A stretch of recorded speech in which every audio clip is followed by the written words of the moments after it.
We heal as a team, we're going to crumble.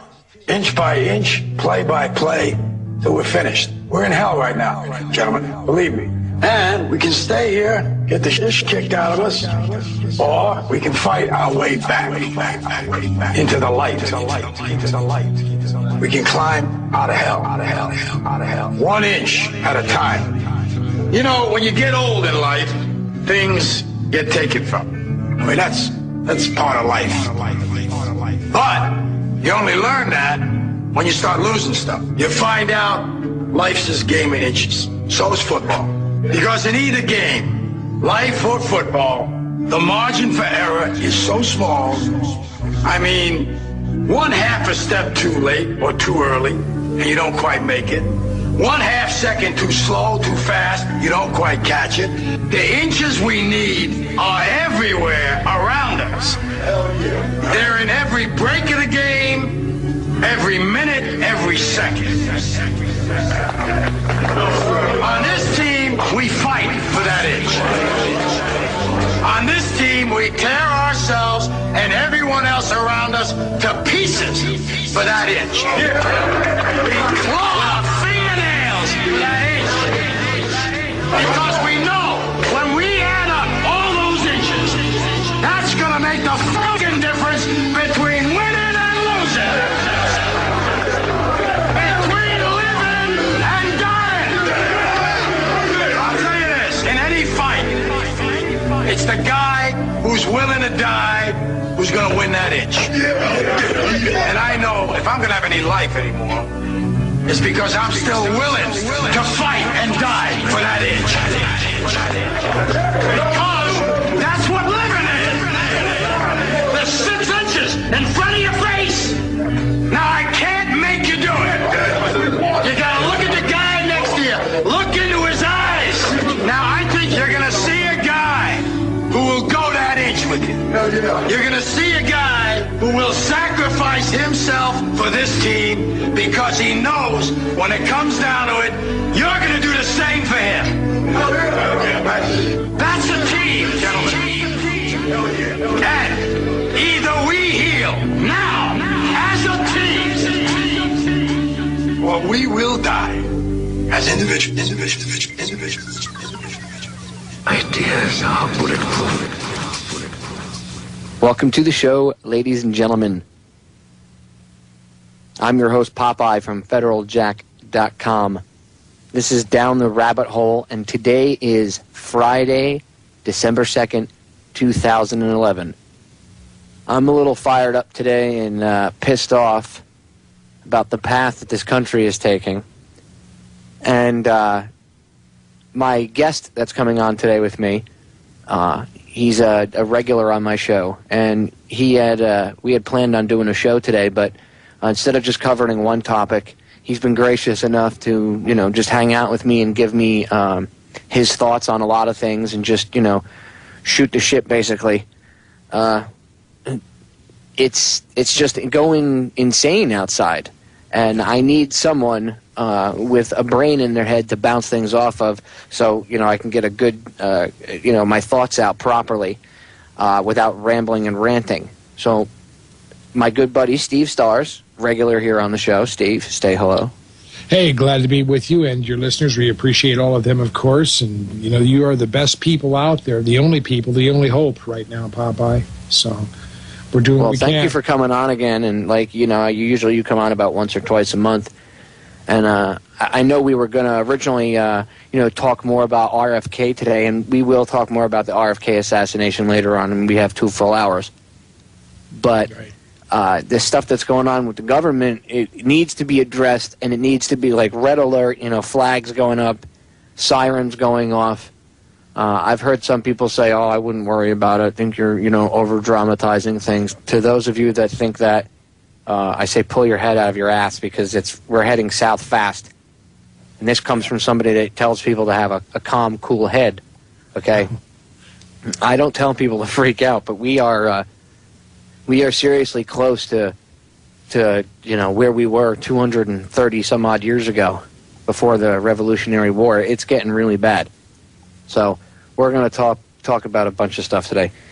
Steve, the first thing I want to touch on, because we got a couple minutes before we go to break, so the first thing I want to touch on is this bill, the one that's in Congress about indefinite detention. I don't remember the exact bill number. Do you know it offhand? Well, it's now Senate Bill 1867. Think of it, the year 1867, and that's gone through. There was quite a bit of discussion. There was a preliminary vote where Udall presented some arguments against the language of detaining American citizens and possibly sending them overseas to various locations undisclosed. All of this kind of dropping people in a dungeon, kind of dark ages stuff that the... Now, mind you, this is the same type of behavior that sparked the Revolutionary War. Yeah, absolutely. I was just going to say that this is the kind of stuff that caused the Bill of Rights to come into effect in the first place, because people were so sick and tired of this kind of tyranny that they wanted to outline your unalienable rights. These are not little privileges that the government gives you. These are, in their consideration, God-given or the Creator-granted rights that are unalienable, meaning that a government has no right to trample on these at all. So this is the kind of stuff that they're trying to upset. Now, it's very subtle. Some people can say, yeah, but they've been doing that for a long time. Of course they have. But what we're going to talk about a little bit here, I think, Popeye, is the fact that every time they put this down in writing, it becomes a little bit more acceptable. The old idea of if you throw things up against the wall, eventually it starts to stick. And this is the kind of stuff that McCain and Democrat Carl Levin put through together. So this is a bipartisan, tag team attack on our Bill of Rights by both parties. Two warmongering jerk-offs that suck Satan's Johnson, okay? And they're going to sit here and they're going to tell us, now the battlefield is here in the United States. It's in your front yard. So it's okay to have an Apache gunship hovering above your house. And I keep saying this because I don't think people remember that WikiLeaks Apache gunship video that came out like a year ago or less than a year ago, whatever it was, and it got blocked on a lot of YouTube channels and stuff, but it was all over the mainstream news. Okay, if you had listened to the whole thing, and many people did, when you listen to it, the pilots were talking, and they can hear the guys from the ground, the infantry unit, saying, hey, there's kids here. You're shooting at kids. You shot kids. And what did the pilot say? Well, you shouldn't bring your kids to the battlefield. Well, ladies and gentlemen, they just brought the battlefield to your children. Because now your front yard, your house, your living room is considered the battlefield. Right. Exactly. This is Contemplate Battlefield USA. That. Yep. Yeah. USSSA, Steve. Or USSA, right. Yeah. Like Russia, but with an A instead of an R. Yeah, it's atrocious because, this goes back to the Posse Comitatus Act of 1876 and then 1878 when it was implemented. The idea was to keep the military from being used as a police force. That was after the Civil War, when federal troops were all over the South. It took them all those years after the war ended, what would it be, probably at least 11, 12, 13 years by the time they started clearing the federal troops out of the South. This is such a bitter thing. But the point is simply this, that Popeye, they had a civil war and then occupation. In this case, we have occupation, what comes next. You see what I mean? It's almost as if they're planning on trying to set off a revolution. They want a bloody revolution so that they can go, we need to, bring in martial law and we need to shoot civilians and do drone strikes. Yeah. They are attacking the American people. It's like that old Who song, the men who spurred us on sit in judgment of our wrong. That's exactly what they're trying to do here. They're definitely trying to agitate us to the point of having some kind of a revolt where they can set up a police state and take away our rights and say, well, you see, friends, we did this to help you and to protect you. It's absolutely absurd, and these are the kinds of things that we have to identify, be smart enough to recognize, because history does repeat itself. It's a repeat offender, but by God, we're going to go down fighting and at least identifying what's gone wrong here before all this happens. New World Order, Steve, these guys are like, this whole thing is like an abusive husband, okay, who beats the wife and then says, baby, I'm sorry, I only hit you because I love you, and then beats the hell out of her. Woman, shut your mouth, and hits her and hits her and hits her and keeps beating the crap, and we keep going back. And we keep taking it because we're a bunch of idiots. Mm-hmm. And people are like, well, what do we do? What do we do? We know what to do. The Declaration of Independence is our instruction manual. Tells you exactly what you're supposed to do when things go wrong. Go read it. You know, and the Constitution is the rules that they're supposed to run by. The government's whole purpose is to make sure that the Constitution is protected and that our rights are protected. And we live in this reverse world where the government's job right now, in their eyes, is to violate people's civil rights. Like it's going out of effing style. Right. It's out of control. It's just complete. I'm telling you, Steve, if you told me 5 years ago this would have happened, I would have, this was going to happen, I would have told you were insane. But now, it's like living in bizarro world.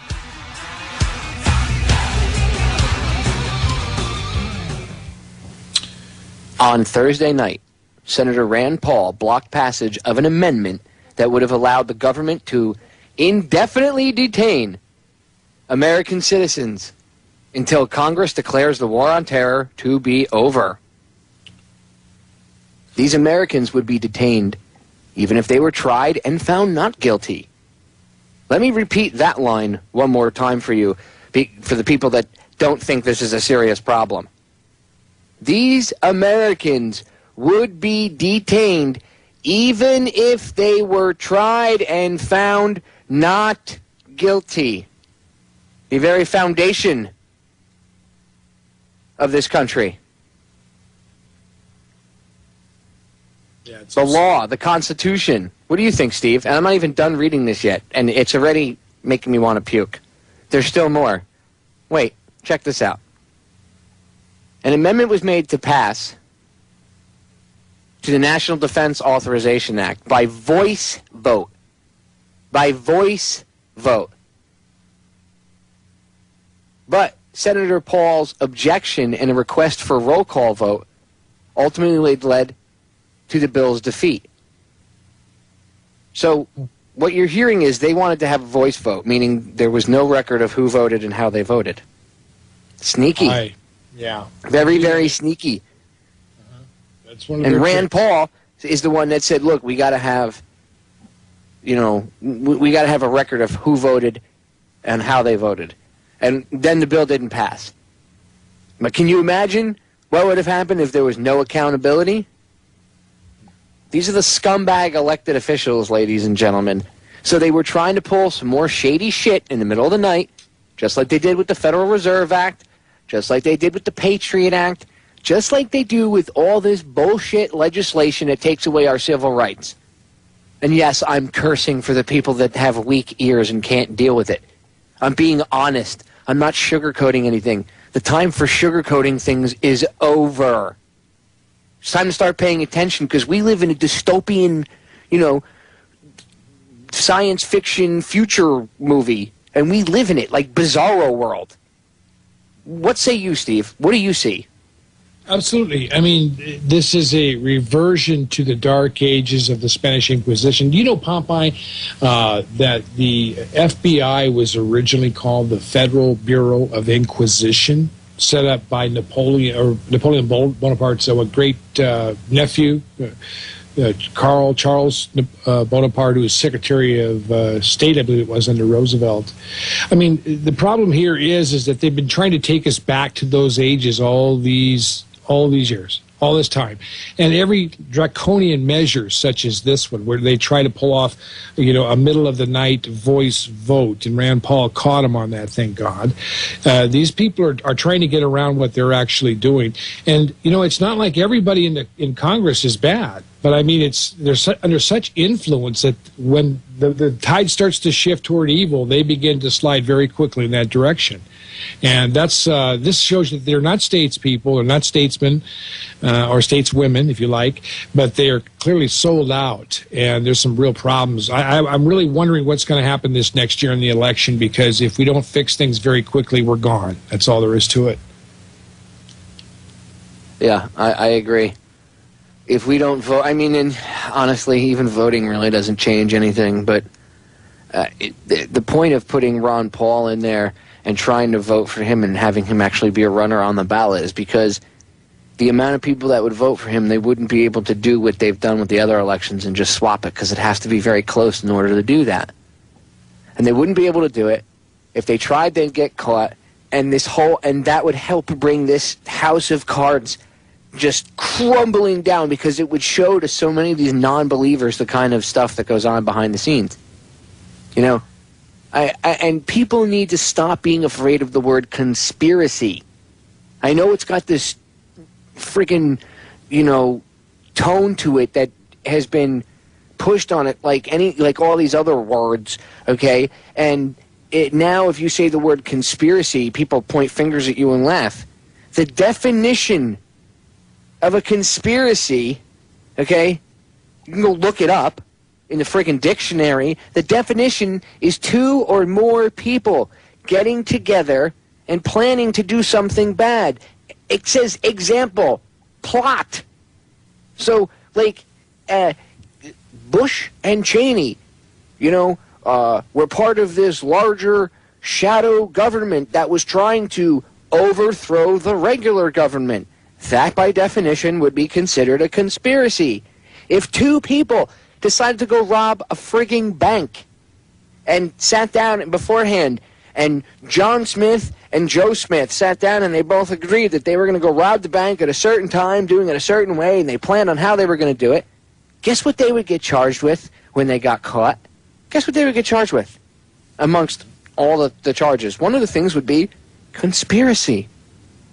And it would probably be conspiracy to commit bank robbery or whatever, but it would be conspiracy. So there's a legal definition to the friggin' word, people. Stop being afraid to say it. 2 or more people getting together to do something bad is a friggin' conspiracy. Get over it. Okay? And the term theory, let's look at that for a second. What is a theory? It's an idea that has, probably, well, I don't want to say probably, it's an idea that has enough evidence to make it a probability, but it has not been 100% proven yet. Okay? So, what does that mean? You put the 2 words together, so you're saying that I have an idea, and it hasn't been, in my eyes it has been, but we'll say for the general population it hasn't been 100% proven to them yet, okay? So in their eyes it's still a theory, and the theory is that a bunch of people are bad and get together to do bad stuff. You're going to tell me that sounds ludicrous? That sounds crazy? Really? A bunch of bad people getting together to do something bad sounds crazy? Does that sound crazy to you, Steve? Because it sounds probable to me. It sounds, more likely than anything else. Yeah, when I hear people say, are you a conspiracy theorist? I say, oh, you must be a history expert, right? And they go, well, what does that have to do with it? Et tu, Brutus? I mean, do you not understand the history of the human race as a history of conspiracies? I mean, that's what's been going on since the ancient Romans and Greeks. Even George Tenet, who I very rarely like, made one good quote. He said, look, I'm a Greek. We invented conspiracies. Remember CIA director? He talked about all of that during the days. Of course, he was using this to cover up because that's what he was. Another guy trained, by the way, at Georgetown's Wall School of Foreign Service, all right? It's a Tenet, and you know where he came from. But anyhow, this stuff's been going on, and we heard John F. Kennedy in the famous quote that you play so many times, Popeye, where John F. Kennedy begins his speech talking about us opposing a mammoth and giant conspiracy of our time. And this I love when the skeptics or the faux skeptics try to say, like that tart that runs that Skeptical Humanities blog, he'll say, oh, he was referring to communism. No, he wasn't. He says secret societies right in the beginning of the effing speech. I'll play it like one of the last 2 segments of this show again, just for the people that haven't heard it. And you'll hear him say, right in the very beginning, he says, even in his Boston accent, okay? You can hear him clearly say, secret societies. Outrageous conspiracy theories. But then you got guys like this dickhead right here. Malicious lies that attempt to shift the blame away from the terrorists themselves. This asshat, George Bush, you got people like him. Don't believe conspiracy theories. Hey, guess what? The government's official story of 9/11 is a conspiracy theory because it involves 19 people plotting to attack the U.S. The real reason. Well, that passes the definition of conspiracy, doesn't it, ladies and gentlemen? Or hesitate to react to the impact. I know. In fact, they would fake an attack to make way for the Patriot Act. Welcome to the police state, ladies and gentlemen. Please step inside the little yellow box and allow for scanning of your retinas and your fingerprints to commence. If you step outside the yellow box while scanning commences or is in progress, you will be shot immediately, and your body will be thrown into a pit behind the camp. Thank you for your cooperation, and welcome to Camp FEMA. Sir, I think you've had too much to think tonight. Oh, Jesus. People, it's time to wake up because this is where we're headed. Those camps are real. And, look, if you don't think it's draconian that they want to make it a felony for you sharing, your favorite YouTube video,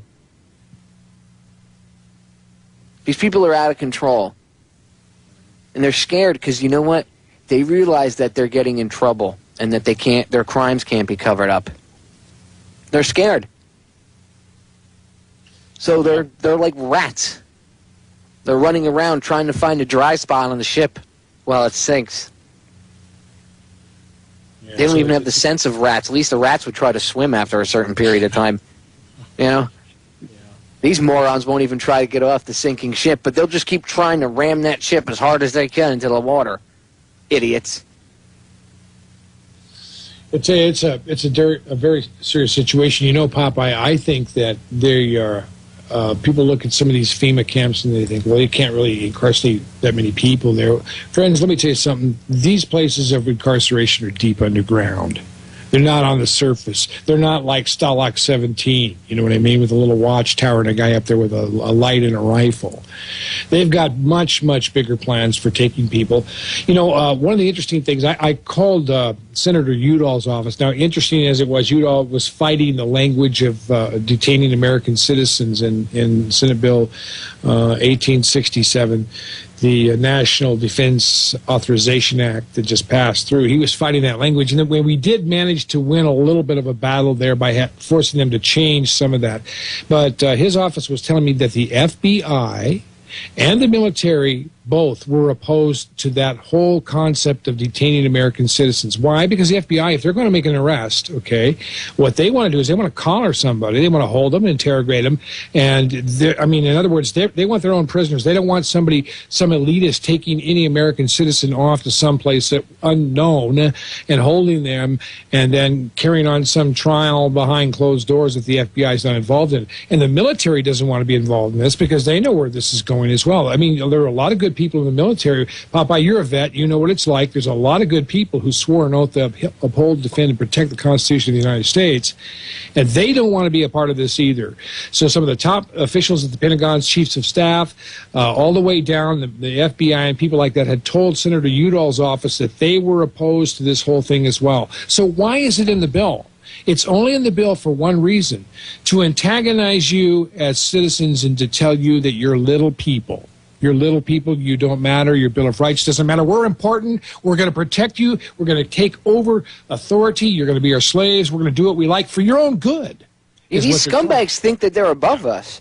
And if people don't realize how disconnected they are, you have John McCain smirking with that little smile on his face. I'd love nothing more than to walk up and punch that man right in the mouth. Knock his dentures out. My friends, today I came to talk to you about some very important things. Yeah, you sound just like him, Steve. Flailing my broken arms, I'm going to whip his ass, and then... The problem is you don't have evil inside of you, so you only sound somewhat convincing. His soul is just pure evil. So, and I'm not saying he was born that way. Maybe McCain at one point was a little boy. I don't think so. I think not that way anymore. Well, his father was a piece of crap, too. Yeah. Look at what happened with the USS Liberty. John McCain, the admiral, ordered the USS Liberty into harm's way where it was attacked. You're Steve, the only other person that knows that I've ever talked to. I'm sure Phil Turney and all them know it. Oh, but yeah, you're the only absolutely. person I've talked to that, about the Liberty on air that has ever repeated that statement, because I've said the same thing, because I know it to be fact, because I read the investigations, the ensuing investigations, and found out that he was in the chain of command. Yes, he was. And he was top. also part of the cover-up. And you wonder why other admirals called it a whitewash. Yeah. And but then, what's the of U.S. course, Liberty, Steve? What's that? well, Mainstream history doesn't even know what that is. yeah, wouldn't it be I can interesting? tell you what that was. I'm a Navy brat. Okay, my father was a Navy vet when I was growing up. I'm a vet myself. Both of us seagoing services. I have tons of friends that are in the Navy, and I didn't know about the Liberty until I started investigating the New World Order a couple years ago. Like back in 2006. Yeah. Well, I it was top shocked. secret. It was top secret for 40 years. They told everybody on the ship that if you mention anything about this, Leavenworth at best, or else. I mean, and everybody knew what or else meant. It was like they scared the hell out of our own servicemen after they put them through this friendly fire exercise intending to sink our own ship in order to drag us into the Six-Day War. Popeye, as I understand, and Phil Turney has talked about this as well, we were extremely close to a nuclear war during that event, because if the Liberty had gone down, they first sent out aircraft. They did launch aircraft. They were about 100 miles away from the carrier group. Was about 100 miles away, 150 miles away, somewhere around there. They launched aircraft. They had nukes on them. Yeah. They were recalled. We came a sea hair away from turning Egypt into a plate of glass based on bullshit. Yeah. That was what John McCain's father did, okay? And the only thing that stopped that attack, Steve, there were helicopter gunships that went there to finish them off.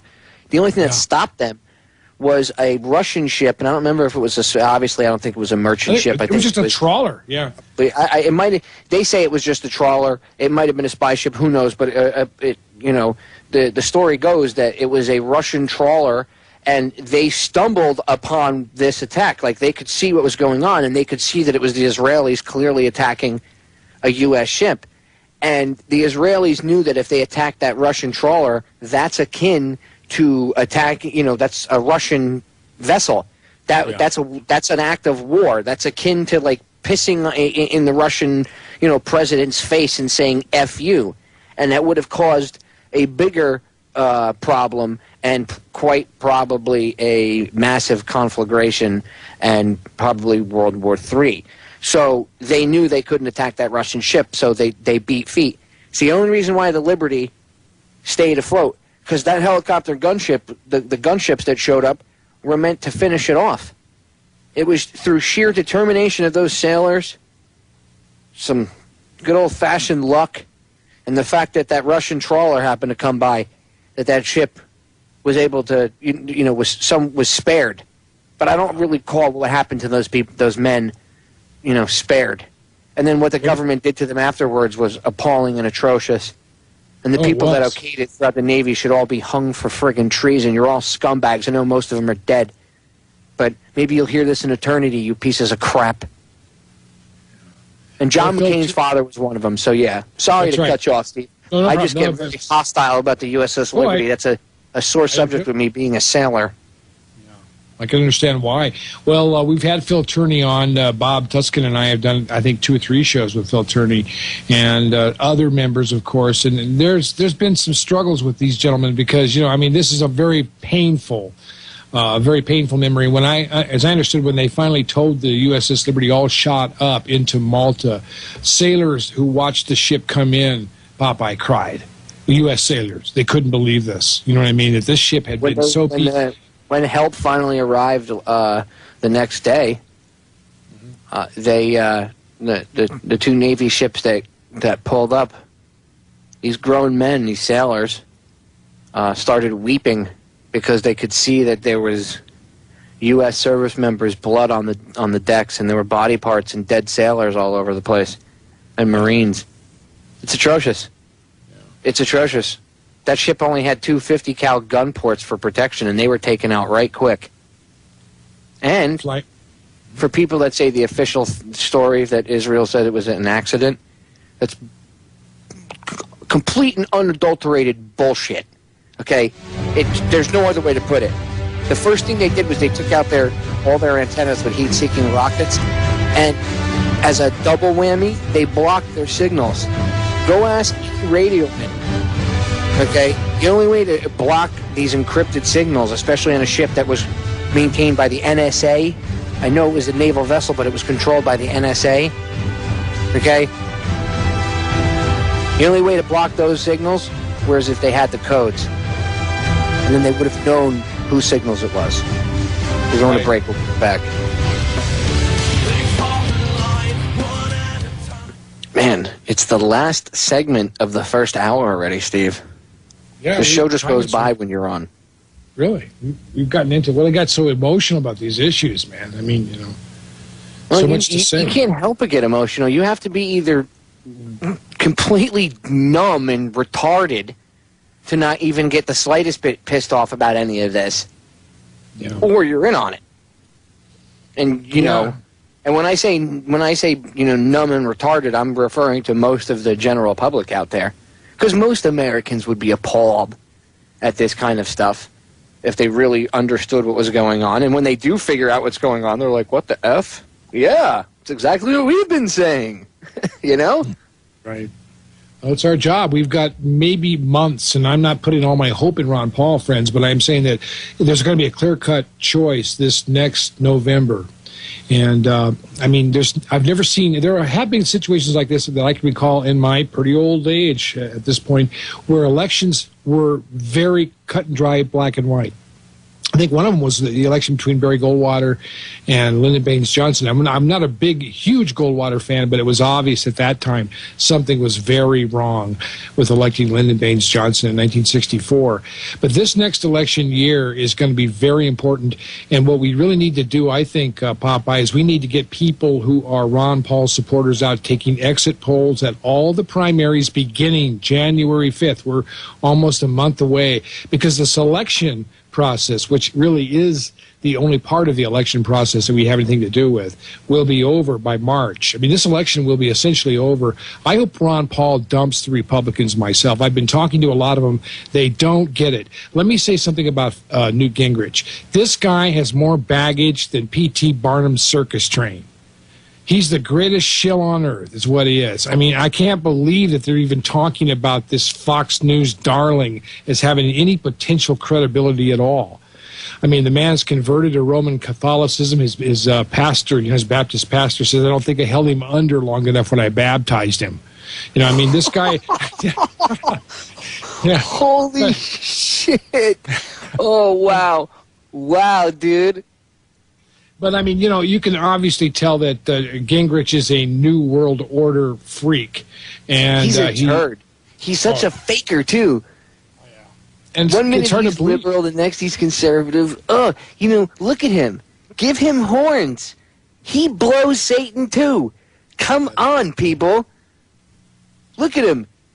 If there really is a devil with, you know, horns and a tail, you could bet Newt's in line to give him a Hummer. And yeah, I'm being graphic because someone has to slap you in the face with reality. This is the way it is. Look at this guy.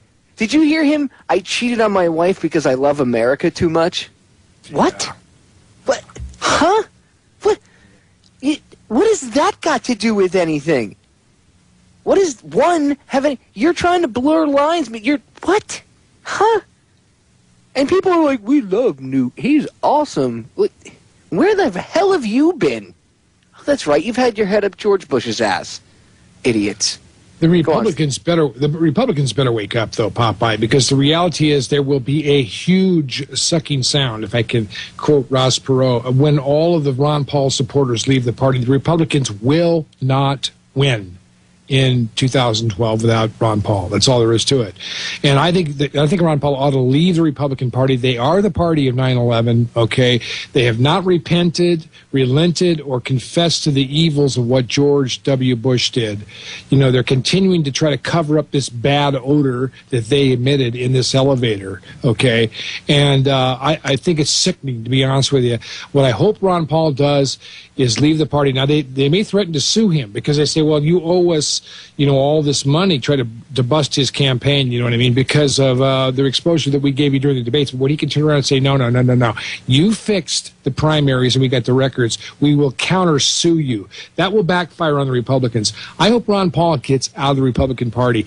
But even more importantly, as we've talked about before so many times, Popeye, these candidates need a backup plan. Because Ron Paul's getting kind of old, friends. He also is a target. And we talked about this before, and we'll probably get into this maybe the second hour. We talk about some of these assassinations and things. We need a backup plan. We need to think as a group on our own level of the ideals that we have instead of putting too much confidence in one man. How about starting to put people into positions of political power, like Congress, so that they can work their way up to at least being nominated? Guys like Stuart Rhodes, the head of Oath Keepers. Right on. Yeah. Okay, he'd have my vote for a lawmaker.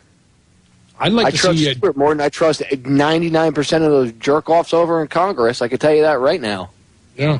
I'd like to see Judge Napolitano as Attorney General. I think he'd make an excellent Attorney General because he knows the Constitution and he knows who to go after. I agree, and I think if he had the power to back up his conviction, he'd probably be more open about certain things. I mean, he went on Jones's show and said, openly said that he doesn't believe 9/11 happened the way the government said it did. And they viciously attacked him for that, too. CNN and MSNBC attacked him. What's his name? That tart Ed Schultz. Another loser. I'd like to get him in a room. Me, Ed Schultz, and a bat. I can guarantee you Ed wouldn't walk out of the room. And Ed probably has me by 100 pounds, at least. Size doesn't matter. It's not the size of the dog in the fight. It's the size of the fight in the dog. And you can bet the size of the fight in this dog is large and in a freaking charge.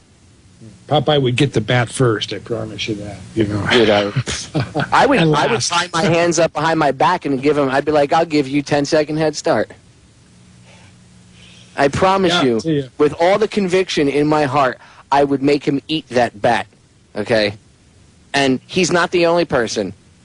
And I say that because he is a complete and utter, gold, plated, shit-stirring stick having, man, and mainstream media, idiot. And I'm trying to be polite. I'm trying not to say what I'd really like to say. Okay? I have no respect for him. He's not a journalist. I mean, that guy is such a scumbag. Even when he went out to Occupy Wall Street, the protesters were like, we don't want you here. Go home, Ed. Go home. They cut all that stuff out. But some of it made it on air. And, obviously the good old YouTubers, there's a couple good people out there. I think it was Save Our Sovereignty 3 that put it up. And, you hear him getting booed.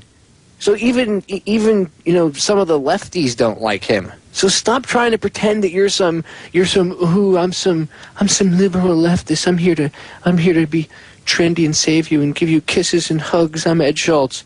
And you breathe in the wrong direction. You say something about the Constitution, or in Napolitano's case, he doesn't believe the official story, and that makes his little psycho talk section.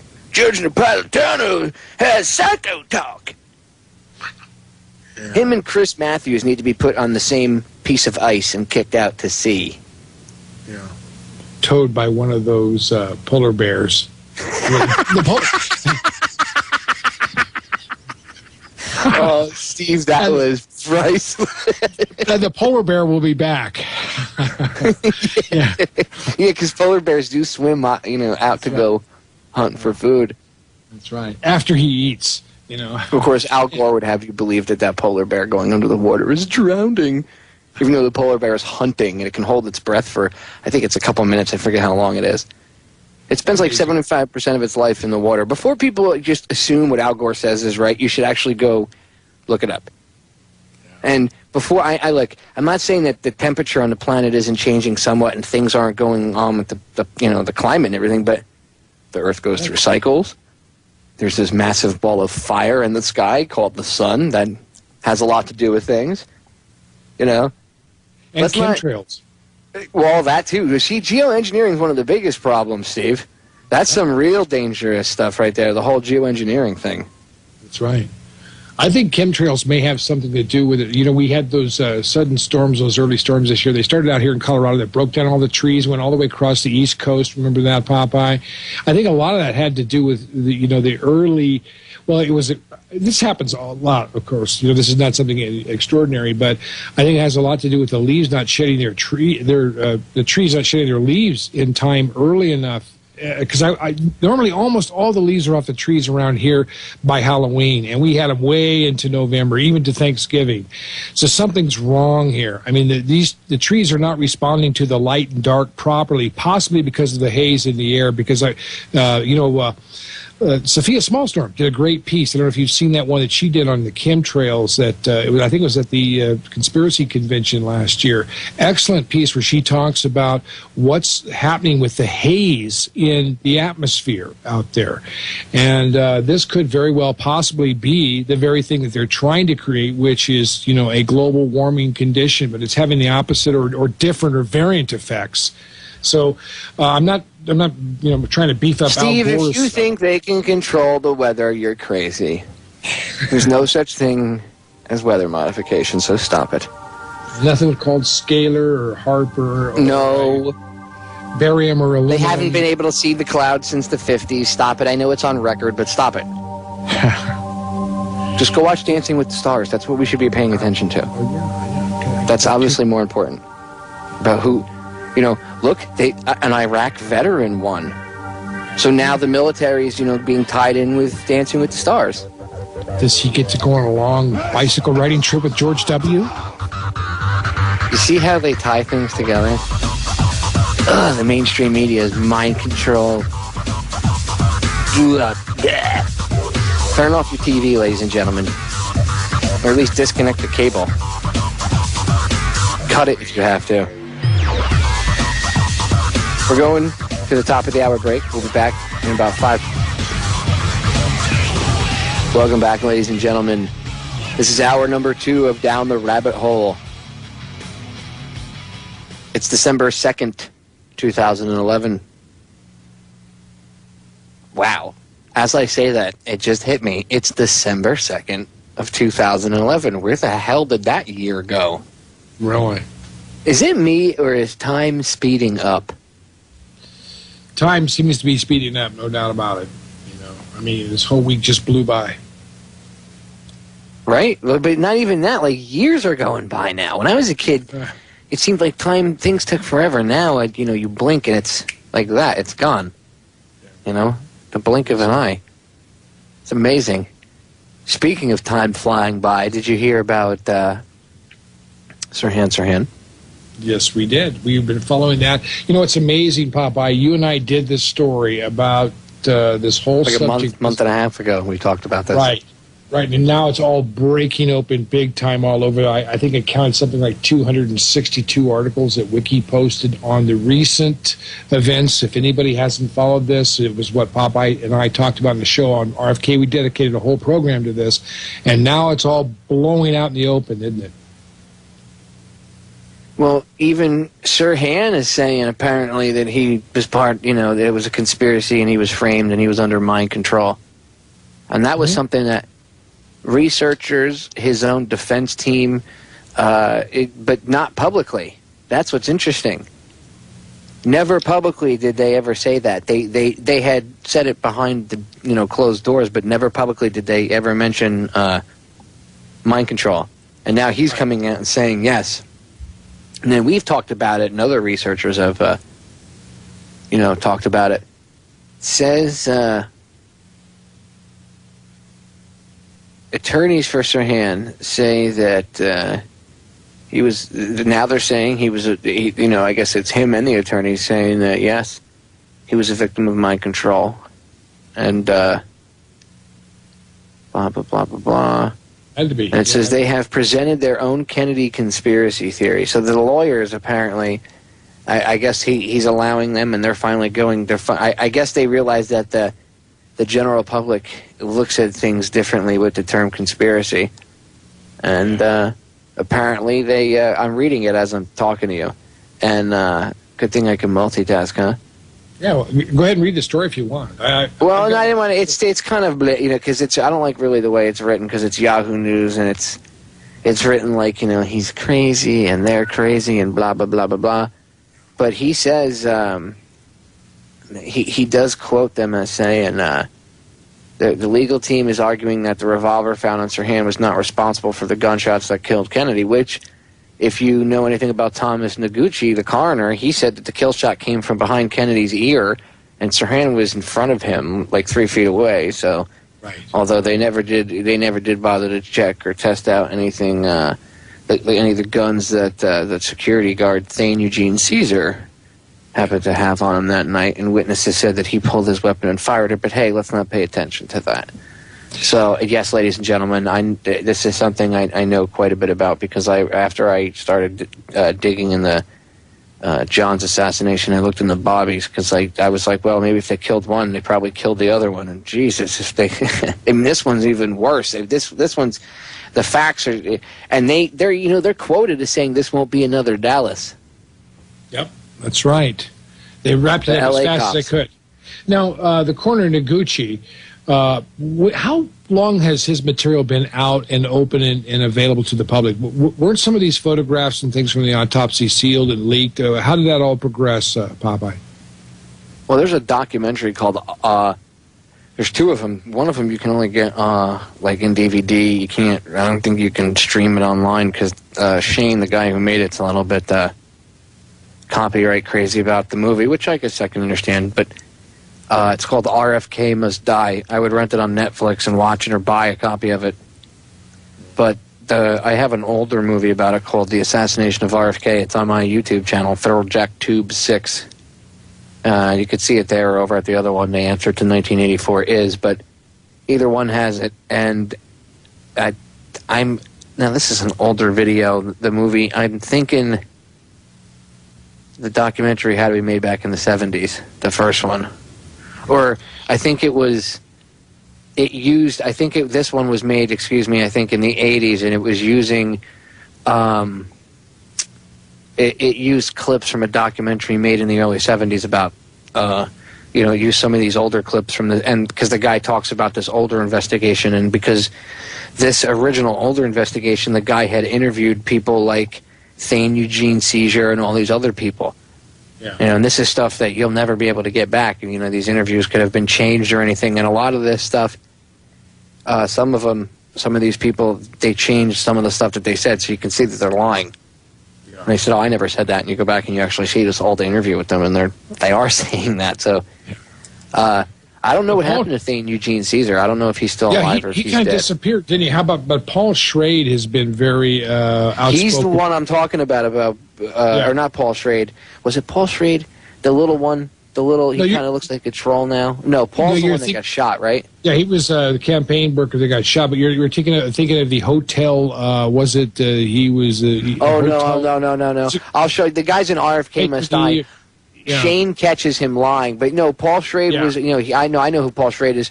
Paul Schrade got shot. He was one of the guys he was one of the campaign guys that got shot, right? Right, yeah. It was him, and then the other guy, Carl Euchre, but he's shady too. I don't know, see, Carl Euchre said he got death threats, and he said that they threatened to kill his wife, his daughter, his baby girl, and everything. Because he was, some of the stuff he was saying didn't jive with what they officially said.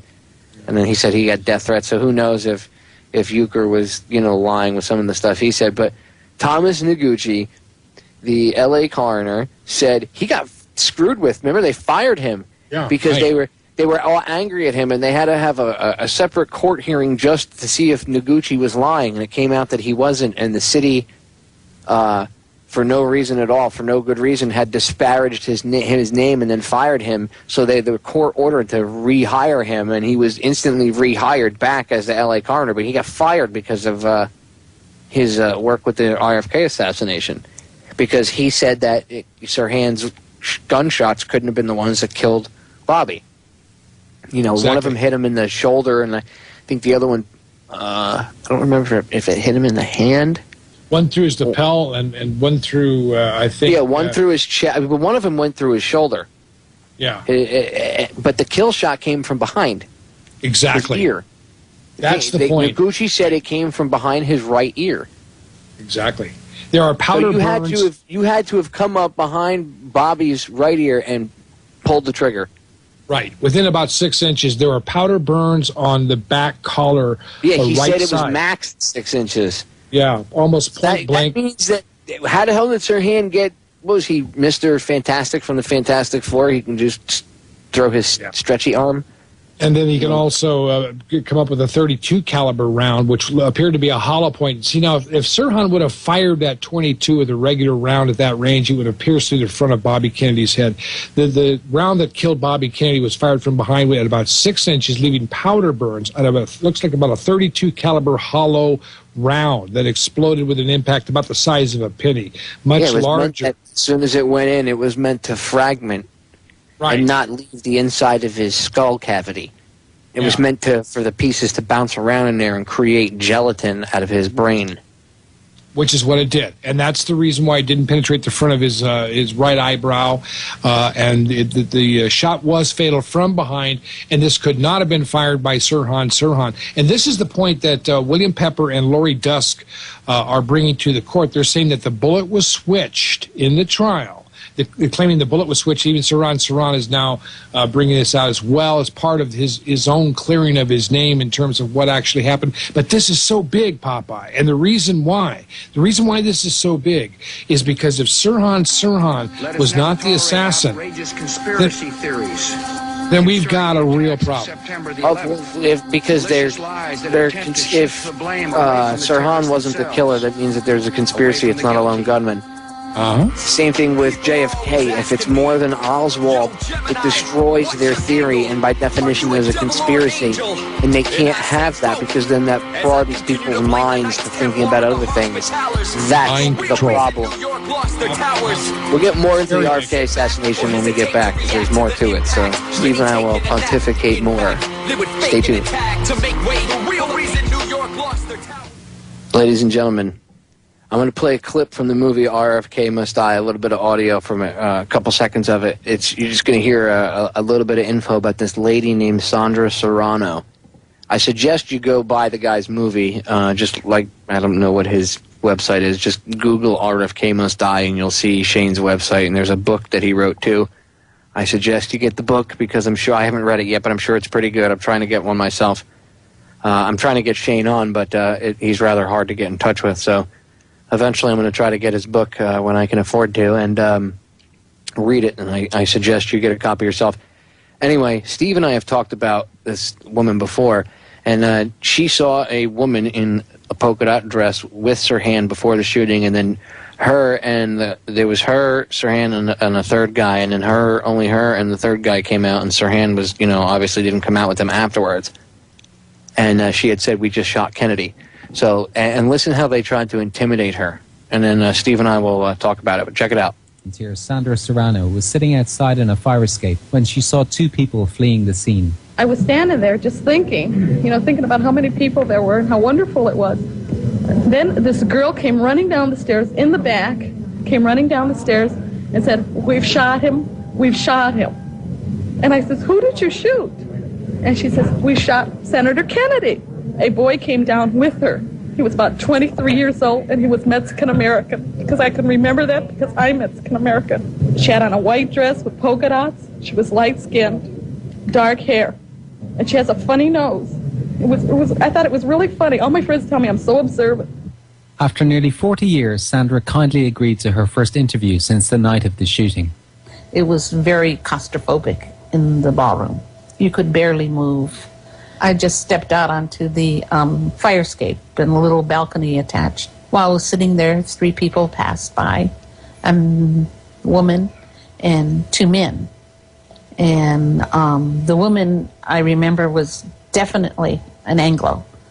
And at the time, I thought both men were Latinos. They went in and said, "Excuse me," very polite.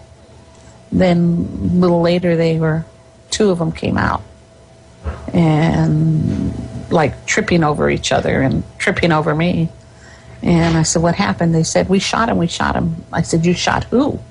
And they said, "The senator."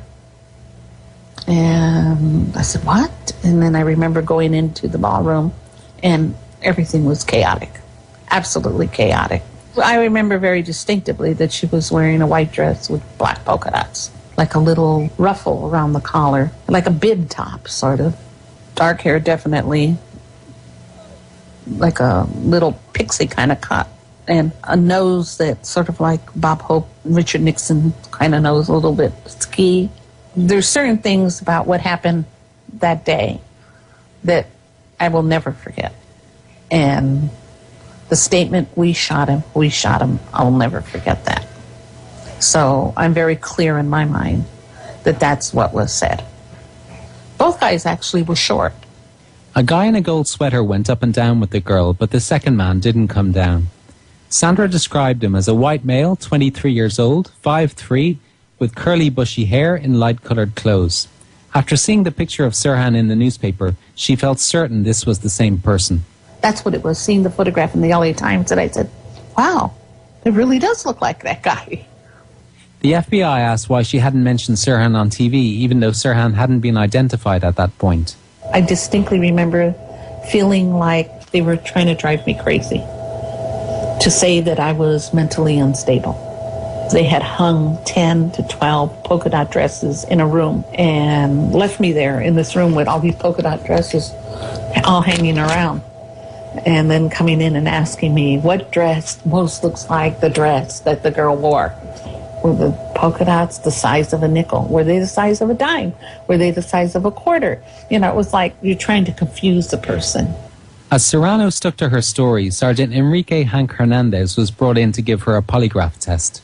He was a very frightening person. And he was like some Dr. Jekyll, Mr. Hyde type, you know. One minute he was just like really, really nice and soft-spoken, like a wonderful big brother. And then the next minute he was like, you know, you're an awful person and you're hurting the Kennedys.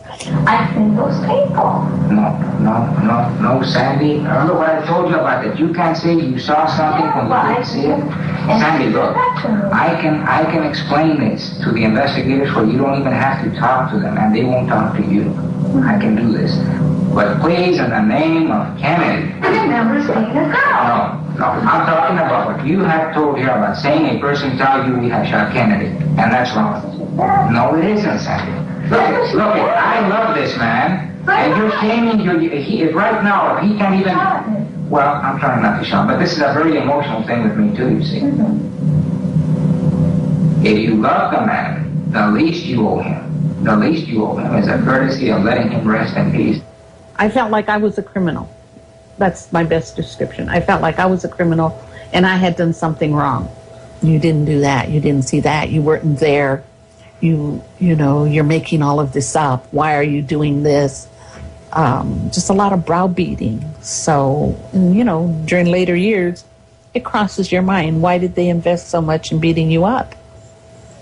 If there was nothing there, why did they beat you up so much? I remember thinking that he was lying. And then thinking, no, he can't lie. He's the police. The police don't lie. Finally, Hernandez wore Serrano down. I remember saying to him, whatever you want me to say, I'll say. Okay? I'm not here to hurt anybody. I don't want to do anything bad. So whatever you want me to say, I'll say. And they were the cops. They were the good guys. Hernandez pressured Serrano into a retraction and concluded she had never seen Sirhan in person and had fabricated, for some unknown reason, the girl in the polka dot dress. There you go. And there's more. You got to go watch the whole movie for the rest of it. But, I mean, that's just, I wanted to give a decent background on who Sandra Serrano was and what she went through. Now, you heard that was the interrogation of her by this guy. Hank Hernandez. Him talking, for the love of Kennedy. I can't stand that. I know. You are a practicing Catholic, Sandy? Oh, so am I. You know, this guy was a CIA agent. There's no question about it. Dude. Total spook. What you're hearing here is a Spanish Inquisition-style roughing up of a witness by the Catholics in Action CIA. There is a very, very top tier of the CIA that is actually run by the Jesuits. If you don't believe that, well, then look who's running your spy agencies right now. James Clapper, Leon Panetta, I mentioned George Tenet, Gates, okay, Petraeus, all these people through Georgetown's Walsh's School of Foreign Service. All of these people, you know, and even Donnie Rumsfeld. You know, I mean, he flunked out, by the way. But, I mean, all of these people have come through this whole system. These are the people who were in the top tier of this. And these Jesuits, this part of the Italian, well, let's put it this way, the Black Pope's secret spy section of the CIA, because not all the CIA is controlled by these people. They're in a very covert, layered security situation. They're the ones that pulled off the part of this murder, and this is one of their agents, Hank Hernandez, like Morales, David Morales. We've talked about him in the Kennedy, in both JFK and the Bobby Kennedy assassinations. You're hearing what is an Inquisition-style pressure, and she's responding to it. This is a very powerful interview because, friends, who was behind all of this? The mind control manipulation of Sirhan. Who actually fired the shot? It was probably Caesar, as you pointed out, with his .32 caliber revolver drawn. All of the forensics do not match, do they, Popeye? None of them do, and I got to tell you, there is missing ceiling tiles, Steve, with bullet holes, bullets that were dug out of the wall. 13 shots. Evidence disappeared in Bobby's assassination. They destroyed the evidence before the trial. What? Huh? Before any investigation, certain evidence went missing. Huh? Yep. You know, Steve, you and I talked about this in respect to the RFK assassination and Sirhan in general, or I should say in particular. We talked about how he's mind controlled and stuff in the past, and I want to get a little back into that because it's important to cover that aspect. His own defense team thought it back in the day, and Dr. Diamond, who I don't even know if the guy's still alive anymore because he was old as dirt back when I saw him interviewed, or at least I saw him in Sheen's movie RFK Must Die. And you'll see them talk about it. But one of the investigators for the defense team was in a cell with him, Sirhan, and Dr. Diamond and Sirhan, and himself. And the three of them were in the cell, and they were taking notes, and they were for Sirhan's defense, and they wanted to see, pretty much how easily he could be hypnotized. So Dr. Diamond hypnotized him to that when Diamond would rub his nose, Sirhan would climb the bars of his cell like a monkey. And they went into conversation, and they were talking for like 5 or 10 minutes, and then all of a sudden, I forget the guy's name, the investigator for the defense team looked over, and Sirhan's in the corner of the cell, hanging from the ceiling like a monkey. And he says, "Sirhan, what are you doing up there?" And he says something like, "I don't know. I want to get, I guess I wanted exercise or something." Like, so Sirhan didn't even understand why he was up there, and he was impressed. He was like blown away by it. And I know you've heard about this too, so it's not like I'm just blowing, smoke out there. I mean, this is the real deal. You could see them talk about it in the movie RFK Must Die, but Steve, I think, has even heard the audio. Correct, Steve? Yeah, I do believe the audio clip is actually out there. If you do some research on Google and YouTube, and you're going to find the audio clip. It was just an audio clip, a tape recording, but you can actually hear this interview taking place. And Sirhan says, "I don't know why I was climbing the bars. I guess I just needed some exercise, and this must have triggered something." My guess is the polka dot dress represented those targets that he had been firing at for a long time, and whenever he saw one of these, he was programmed to fire at the next person that he saw after the targets, possibly. The polka dot dress, the polka dot's probably being the size of the little black dot on a, you've seen a .22 target. I don't know exactly how they did this, but friends, this kind of stuff is very real. The MK Ultra trials and investigations under the Frank Church Committee many years ago revealed all this. Even Bill Clinton formally apologized for the people who were mistreated by this system of mind control that the CIA had used. And so you have a person with a brain injury recovering from a horse jockey accident. He wanted to be a jockey and fell off a horse and was in serious problems. So Sirhan was very programmable. Not all the major public is. That's one of the reasons I think, Popeye, that people don't believe in mind control, because they think God, that could never happen. You got to understand that about 10 or 15% of the population really isn't susceptible to hypnotic suggestions. About maybe 75% of us are somewhat, but there are a very small set of people who are very programmable, and that's the category of which Sirhan was after his head injury and the kind of personality he was. He was a mind-controlled patsy. There's just no way around it. He had to be, because the bullet that killed Bobby Kennedy did not come from Sirhan's gun, and he could not have been the person to even be in that location, as we talked about before, Popeye, on that show. Yeah, they found Robert DeSalvo's name in his notebook. Whose name again? Robert, not Robert. Listen to me, Robert, because I'm thinking Kennedy. I'm mixing both names. Albert DeSalvo. Wow. The Boston Strangler. Yeah. Yeah. They found his name in Sirhan's notebook. Interesting. And it had something to do with the theory of, I think it was the defense that talked about it at the time. I don't remember. It was connected somehow to the defense, but they had I forget how they figured out that he knew DeSalvo or something, but his name was in his notebook, which kind of makes you wonder if DeSalvo came from some sort of MK Ultra type thing. I mean, some of these sickos that are out there prowling around have come from these CIA programs. It's a fact. That's right. David Berkowitz, son of Sam, is another one that, of course, we know John Hinckley and Mark David Chapman have a very similar background as well. Lynette Squeaky Fromm. The one that really kills me is the one that sat and he killed Lennon and then sat and read Catcher in the Rye. Very odd behavior. Same thing as Sirhan. When they tackled him, he was squeezing his finger, very spasmodically, and he was kind of in a trance. Like he was just, Sirhan was the distraction. Just like in the Oklahoma City bombing, the fertilizer bomb with Timothy McVeigh, okay? That whole thing was a distraction. The real bombs were in the building.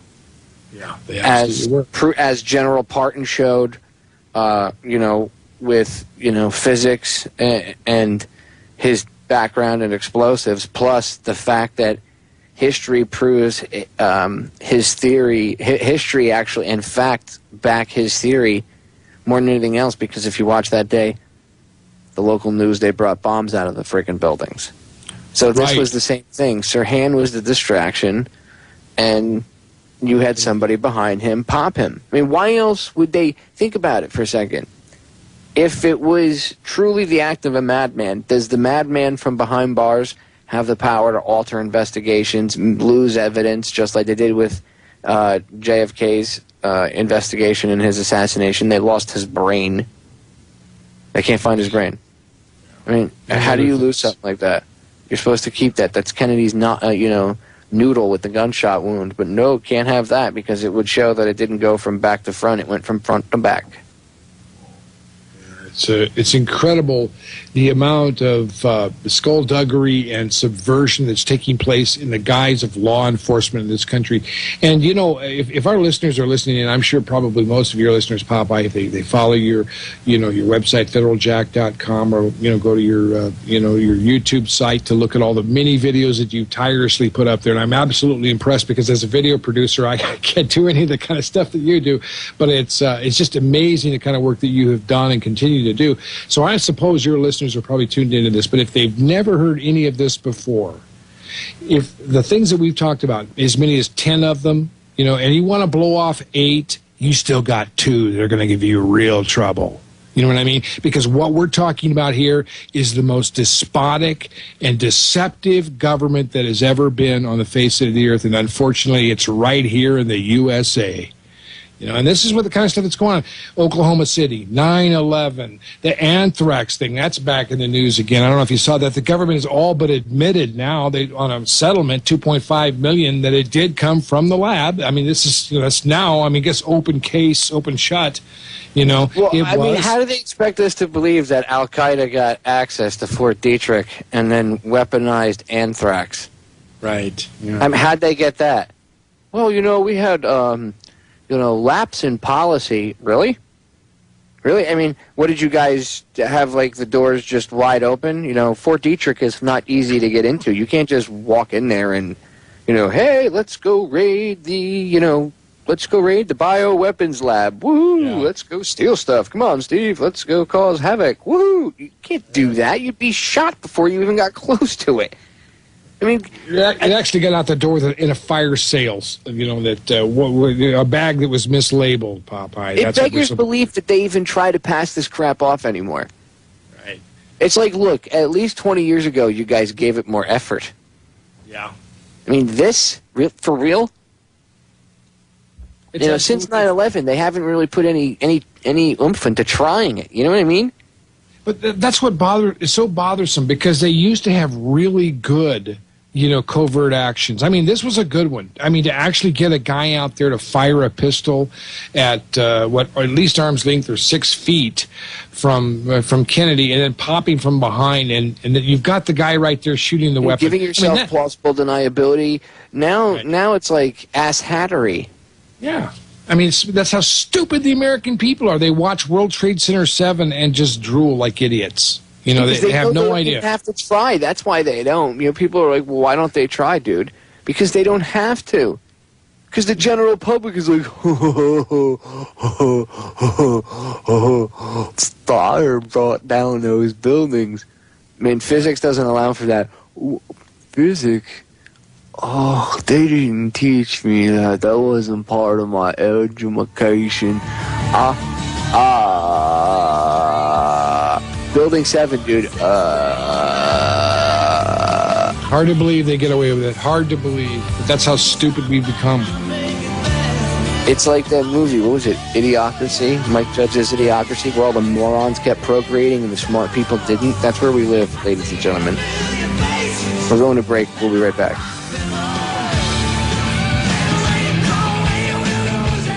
Ladies and gentlemen, we are back for the final segment of tonight's episode of Down the Rabbit Hole. I want to thank all the listeners first before we get into it, because I know we'll run out of time before we know it. So I want to thank all the listeners for listening, whether it be to the live stream or the archive. I want to thank all the chatters for hanging out. I want to thank my buddy Steve, who always comes on and does a great show no matter what, and always provides oodles and oodles of evidence, which we're going to drop some more stuff on you, which apparently some of the people in the chat know. But for the listeners, I want to discuss it really quick. So I just wanted to thank everybody for listening. Also, if anybody's interested in a federaljack.com t-shirt, I have the new shirts. I'll drop the image into the chat room if anybody wants to go look at it. Email me at info@federaljack.com, info@federaljack.com. For the details, I haven't gotten a chance to put a widget up or anything else. I'm in the middle of relocating the federaljack.com bunker to a more secure location out of the big city. Not still kind of in suburbia, not out in the middle of nowhereville, but closer to it than where I am now. And I'm, as I've talked about before, I have lots of high-rise buildings around me. Where I'm going now, I can look in 360 direction. I don't have that crap around me, so it's nice. I see sky and clouds, although it's usually filled with big chemtrails, so it doesn't really matter. Anyway, Steve, somebody in the chat had mentioned that they're tired of our media. I think it was the user Honeytropic, and they said that they're tired of the U.S. media, fawning over pretty much, like, oh, we love the Queen and the Prince, and and they bring up a good point about the fact that many people don't realize. They just, the Queen, it's so dainty and pretty, and the media, disgusting. They fawn all over them and trip all over themselves. It's because we haven't left their control. Our court system is very much run by them. Steve, why don't you tell the listeners what the bar of the Bar Association stands for? Sure. I mean, if you look it up, you can find it. It's very difficult sometimes because they've hidden this so well. But the BAR, B-A-R, stands for British Accredited Registry. That's why they call them Esquire. An attorney Esquire. This is still part of the legal parliamentary system that we inherited from Great Britain. This is a title, by the way, which constitutionally people should not have. But this is one of those things, that's still part of that whole deal. Oh, I got to mention this, too, that I saw a little prompt that if we mention we have to mention Orion T-shirts are at the website, too, and a donation gets a shirt. I wanted to throw that in just because I do want to support you guys at Orion, and I know I'm getting off topic here, and Popeye never promised me to say this, and I'm always embarrassing him when I do, but you guys really need to help if you can, because the fact is, if you got a micro broadcaster or a small affiliate or something like that, get this stuff out, because we are running out of time. If they close the door on and shut down the light, it's going to be back to the fax machines and the CB radios, which I remember. Okay, I remember when the fax machines were coming across from Oklahoma City, Popeye, with news about the barometric bomb. Back then, this was way before 9/11, so if we don't have, a lot of people don't realize that we can lose the internet at almost any moment, and that's possibly online with what's coming up here. So we need to get these small, low-powered radio stations up and working, podcasts, everything that we can, because I really want to support federaljack.com. Bob Tuscan, my buddy, bobtuscan.com. He did a great show on AIDS last night. I know I'm embarrassing people with plugs right now, and I don't get anything for it, friends, but my friends Popeye and Bob and the people at Orion, these guys are doing a great job. And I hope that we just continue to support the great work that they're doing. Sorry, Popeye. No, thanks, Steve. I appreciate it. So go on and tell the listeners what bar means, because I'm sure they have no idea when it comes to the Bar Association, who gives lawyers who later become judges their license. Yeah, I shouldn't say they give them their license, but they kind of do. So, yeah. What exactly? Kind of give them. We have a few minutes, so go ahead. Tell them what the Bar Association is and what it really stands for. Well, it's the British Accredited Registry, and you have to pass the bar in order to get this title as an operational attorney, jurisdiction, at least, or a juror of the court, in order to be representative of their court system. You don't just get into the British Accredited Registry court system without a stamp and approval from essentially what is the Queen's legal system. Now, I know a lot of this goes back to Magna Carta, friends. I'm not trying to say that it's all bad, but what I'm saying here is that this is not our own legal system, and it's been manipulated and controlled by the British Empire in many ways from the very beginning, and that's why we're still in the same situation here. You don't have to have an attorney when you go to court. You can represent yourself pro bono, which is kind of, or a pro se, I guess, which is a little bit difficult and can be convoluted, especially if you don't know the rules of the court, But I think Ralph Epperson said at one point, Popeye, that he said that he had talked to some of these judges who had gotten to certain levels and moved up into federal jurisdictions. And he said that they were all in kind of a quiet, tight little knit group about certain things that they just did not talk about. These are your federal judges. The guy that's handling traffic tickets, he doesn't know anything about this, or divorces, or custody cases. But as you move into the district courts and the U.S. district courts, you start to really see this little enclave of judicial people who meet behind closed doors in the black robes. I mean, it's just like the same old secret society situation. And this one judge was honest enough to talk to Ralph Epperson. After Ralph Epperson had told him this was the case, he said, no, it's not. And then we came back later and said, you were right, it is. There's a secret society among the judicial leaders at the higher courts in our land. Yeah, and they're not doing anything against us. They're not doing anything, to enslave us. Come on. That's a conspiracy, Steve. I don't believe in that stuff. I believe in, our politicians, and if we vote, we get good results, and we have to back Barack Obama. Oh, I'm sorry. Yeah. I'm sorry. I was in La La Land for a minute. I'm back. Well, Republicans are going to get Barack Obama in 2012 if they don't wake up, because the bottom line is the country has shifted. And as I said before, there will be a very large troop of people leaving the Republican Party if they try to pull off Newt Gingrich or Mitt Romney or Perry or Kane, who's probably going to step down anyway. Any of these losers, no one's going to go for them. They're going to snatch. I don't understand why anybody, the first it was, what's his name? Perry. Then it was Kane. Now it's everybody's on Gingrich's Johnson. It's ridiculous. Yeah. Hey, they're throwing everything they can up against Ron Paul, and it's not working. Yeah. But unfortunately, most of the voting public is in La La Land, right next to my snoring dog that you guys hear in the background. Okay, that's where most of the general public is. They're with her. They're all snoring away. We need to wake them up. The military, who gives what representative, or excuse me, what candidate gets the most backing out of all of them, including all of them combined, including with President Obama? Who? Dr. Ron Paul. And I'm not saying he's perfect, but the idea again is to, if he got in, then things would change, and if he didn't, if they cheated, then they would show their hand. So either way, they understand that he is like the golden monkey wrench into their system, and it'll bring it crashing down around their ears, and they can't have that because they're scumbags. They sure are. They sure are. These people are turds, dude. They're evil. They need to go. Ladies and gentlemen, one day it's going to get to the point where there's going to be hangings, and it will be them. And I've already volunteered my time. Steve said he'll come out and document the whole thing, so we're good to go. We'll make a best-selling DVD box set out of the whole thing. Give away like a free bumper sticker or something. Painting sports brown and selling postcards of the hanging. It's like they were Saddam. Yeah, Desolation Row. Remember that one?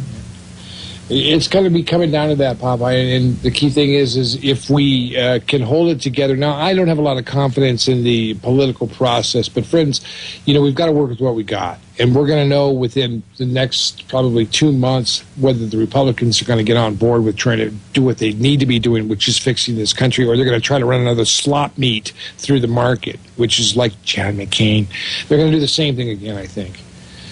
And, the bottom line is Ron Paul probably should get out of the Republican Party. But, friends, we do need to get people in New Hampshire and in Iowa, in my opinion, taking exit polls. In New Hampshire? Oh, we love Newt Gingrich. What is wrong with you people?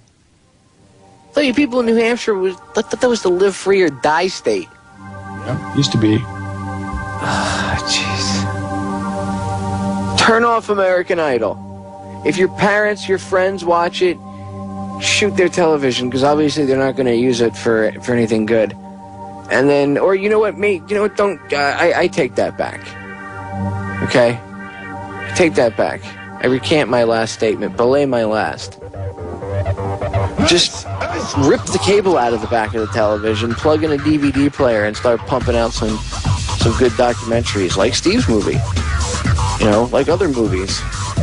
Go to my website. Go to other websites, Get a little projector on your computer and put it up on the wall and start playing movies. Do whatever you got to do. Hold greetings. Ladies and gentlemen, stand up and fight the New World Order scumbags with everything you have. Steve, thanks for hanging out. Ladies and gentlemen, thank you for listening. I'm out. Time, of course they have. But what we're going to talk about a little bit here, I think, Popeye, is the fact that every time they put this down in writing, it becomes a little bit more acceptable. The old idea of if you throw things up against the wall, eventually it starts to stick. And this is the kind of stuff that McCain and Democrat Carl Levin put through together. So this was a bipartisan, tag team attack on our Bill of Rights by both parties. Two warmongering jerk-offs that suck Satan's Johnson. Okay, and they're going to sit here and they're going to tell us, now the battlefield is here in the United States. It's in your front yard. So it's okay to have an Apache gunship hovering above your house. And I keep saying this because I don't think people remember that WikiLeaks Apache gunship video that came out like a year ago or less than a year ago, whatever it was. And it got blocked on a lot of YouTube channels and stuff, but it was all over the mainstream news. Okay, if you had listened to the whole thing, and many people did, when you listen to it, the pilots were talking, and they can hear the guys from the ground, the infantry unit, saying, hey, there's kids here. You know, you're shooting at kids. You shot kids. And what did the pilot say? Well, you shouldn't bring your kids to the battlefield. Well, ladies and gentlemen, they just brought the battlefield to your children. Because now your front yard, your house, your living room is considered the battlefield. Right. Exactly. This is Contemplate Battlefield USA. that. Yep. Yeah. USSSA, Steve. Or USSA, right. Yeah. Like Russia, but with an A instead of an R. Yeah, it's atrocious because, you know, this goes back to the Posse Comitatus Act of 1876 and then 1878 when it was implemented. The idea was to keep the military from being used as a police force. That was after the Civil War, when federal troops were all over the South. It took them all those years after the war ended, what would it be, probably at least 11, 12, 13 years by the time they started clearing the federal troops out of the South. This is such a bitter thing. But the point is simply this, that Popeye, they had a civil war and then occupation. In this case, we have occupation, what comes next. You see what I mean? It's almost as if they're planning on trying to set off a revolution. Yeah, they want a bloody revolution so that they can go, oh, we need to, you know, bring in martial law, and, you know, we need to shoot civilians and do drone strikes. Yeah. They are attacking the American people. It's like that old Who song, the men who spurred us on sit in judgment of our wrong. You know, that's exactly what they're trying to do here. They're definitely trying to agitate us to the point of having some kind of a revolt where they can set up a police state and take away our rights and say, well, you see, friends, we did this to help you and to protect you. It's absolutely absurd, and these are the kinds of things that we have to identify, be smart enough to recognize, because history does repeat itself. It's a repeat offender, but by God, we're going to go down fighting, at least identifying what's gone wrong here before all this happens. Order, Steve, these guys are like, this whole thing is like an abusive stuff about the path that this country is taking. And my guest that's coming on today with me, he's a regular on my show, and we had planned on doing a show today, but instead of just covering one topic, he's been gracious enough to, you know, just hang out with me and give me his thoughts on a lot of things and just, you know, shoot the shit, basically. It's just going insane outside, and I need someone with a brain in their head to bounce things off of, so, you know, I can get a good, you know, my thoughts out properly without rambling and ranting. So my good buddy Steve Stars, regular here on the show. Steve, say hello. Hey, glad to be with you and your listeners. We appreciate all of them, of course, and, you know, you are the best people out there, the only people, the only hope right now, Popeye. So we're doing what we can. Well, thank you for coming on again, and, like, you know, you come on about once or twice a month. And I know we were going to originally, you know, talk more about RFK today, and we will talk more about the RFK assassination later on, and we have 2 full hours. But this stuff that's going on with the government, it needs to be addressed, and it needs to be like red alert, you know, flags going up, sirens going off. I've heard some people say, oh, I wouldn't worry about it. I think you're, you know, over-dramatizing things. To those of you that think that, I say pull your head out of your ass, because we're heading south fast. And this comes from somebody that tells people to have a calm, cool head, okay? I don't tell people to freak out, but we are seriously close to you know, where we were 230 some odd years ago before the Revolutionary War. It's getting really bad. So we're going to talk about a bunch of stuff today. Steve, the first thing I want to touch on, because we got a couple minutes before we go to break, so the first thing I want to touch on is this bill, the one that's in Congress about indefinite detention. I don't remember the exact bill number. Do you know it offhand? Well, it's now Senate Bill 1867. Think of the year 1867, and that's gone through. There was quite a bit of discussion. There was a preliminary vote where Udall presented some arguments against the language of detaining American citizens and possibly sending them overseas to various locations undisclosed. All of this kind of dropping people in a dungeon, kind of dark ages stuff that the... Now, mind you, this is the same type of behavior that sparked the Revolutionary War. Yeah, absolutely. I was just going to say that this is the kind of stuff that caused the Bill of Rights to come into effect in the first place because people were so sick and tired of this kind of tyranny that they wanted to outline your unalienable rights. These are not little privileges that the government gives you. These are, in their consideration, God-given or the Creator-granted rights that are unalienable, meaning that the government has no right to trample on these at all. So this is the kind of stuff that they're trying to upset. Now, it's very subtle. Some people can say, yeah, but they've been doing that for a long time.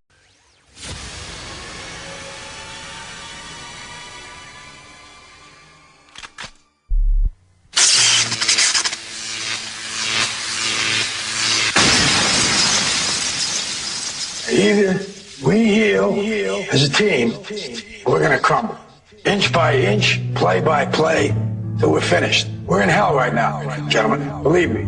And we can stay here, get the shit kicked out of us, or we can fight our way back into the light. We can climb out of hell. 1 inch at a time. You know, when you get old in life, things get taken from you. I mean, that's part of life. But you only learn that when you start losing stuff. You find out life's this game of inches. So is football. Because in either game, life or football, the margin for error is so small. I mean, 1/2 a step too late or too early, and you don't quite make it. 1/2 second too slow, too fast, you don't quite catch it. The inches we need are everywhere around us. They're in every break of the game, every minute, every second. On this team, we fight for that inch. On this team, we tear ourselves and everyone else around us to pieces for that inch. We claw our fingernails for that inch. Because we know when we add up all those inches, that's going to make the fucking difference between winning and losing. Between living and dying.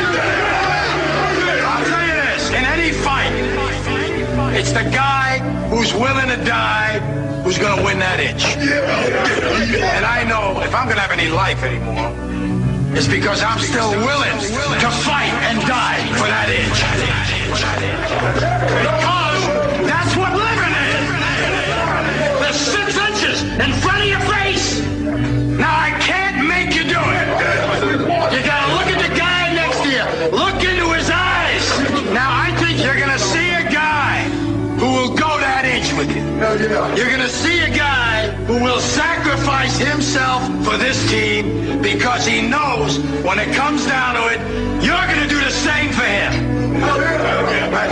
That's a team, gentlemen.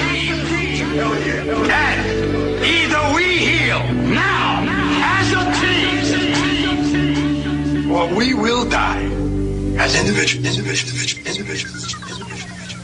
Ideas are bulletproof. Welcome to the show, ladies and gentlemen. I'm your host, Popeye, from federaljack.com.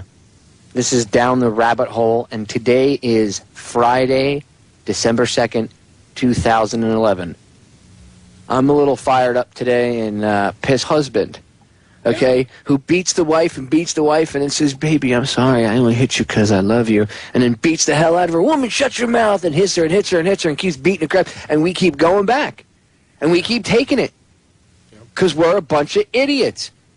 Mm-hmm. And people are like, well, what do we do? What do we do? We know what to do. The Declaration of Independence is our instruction manual. Tells you exactly what you're supposed to do when things go wrong. Go read it. You know, and the Constitution is the rules that they're supposed to run by. The government's whole purpose is to make sure that the Constitution is protected and that our rights are protected. And we live in this reverse world where the government's job right now, in their eyes, is to violate people's civil rights. Like it's going out of effing style. Right. It's out of control. It's just complete. I'm telling you, Steve, if you told me 5 years ago this would have happened, I would have, this was going to happen, I would have told you were insane. But now, it's like living in bizarro.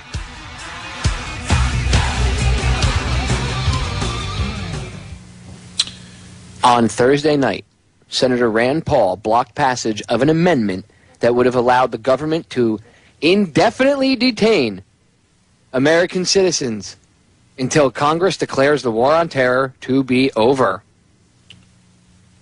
These Americans would be detained even if they were tried and found not guilty.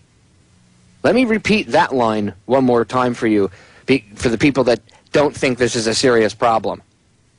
These Americans would be detained even if they were tried and found not guilty. The very foundation of this country. Yeah, the law, the Constitution. What do you think, Steve? And I'm not even done reading this yet, and it's already making me want to puke. There's still more. Wait, check this out.